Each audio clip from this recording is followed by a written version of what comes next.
Former city manager Jim Chisholm resigned on August 15th.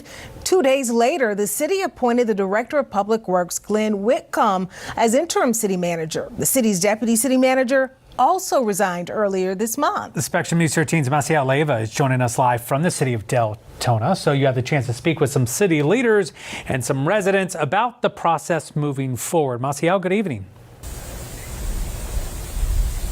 Good evening, Tammy and Greg. Today here they have a workshop in which residents are going to have the opportunity to talk more about the search process for the next city manager. Now, Deltona City Mayor tells me that he wants to hear from residents, and earlier today I spoke with one resident who says she's really concerned about the future of the city of Deltona.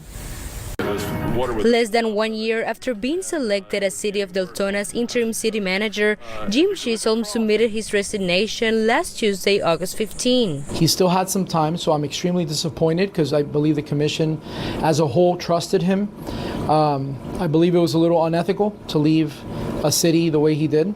That's just my personal opinion. Deltona resident Brandy White has lived in the city for more than 40 years. Brandy White, please. She shared her concerns at the special meeting the city held on August 17, where commissioners appointed Director of Public Works Glenn Whitcomb as new interim city manager. Now's not the time to create more chaos, but rather reassure our community that moving forward we'll see a brighter, better Deltona emerging. Today, she's back at City Hall to speak at the city's workshop. The way my brain works, I'm a problem solver. It's what I do. So I'm like, let me take a look at the new contract, old contract, what happened? Like, where did we go wrong? She took it upon herself to write up a new proposed city manager's contract and send it to the city. Obviously, I put a lot of ethics sections in here because we lack that seriously right now in our contracts. She thinks the new city manager should not be an existing or previous city employee because it will create another vacancy at the city level and there could be potential conflicts. I think coming from where we are right now, there's a huge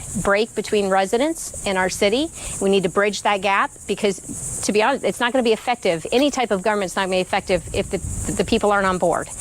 And we have reasons to have the distrust we have. Mayor Avila says he will look into what's causing the big turnover among city employees. Definitely what we have now isn't working. I think we're going on 27 years, 18 or 19 different city managers. There's a problem.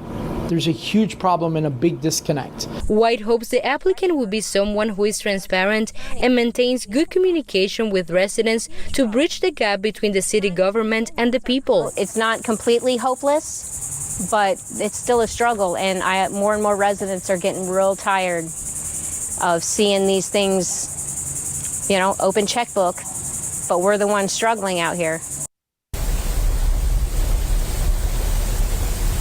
Mayor Avila says the search for the new city manager can last up to 6 months, but they don't want to rush because they want to make sure that the new person that steps into the position is the right fit. Now, in terms of the search, he says he wants to see 2 subcommittees. One subcommittee will be formed by residents and the other subcommittee will be formed by city staff. He also reached out to Senator Marco Rubio's office because he says he wants to look deeper into what's causing so many city managers to resign. Reporting live in Deltona, Maciel Leiva, Spectrum News. Maciel, thank you.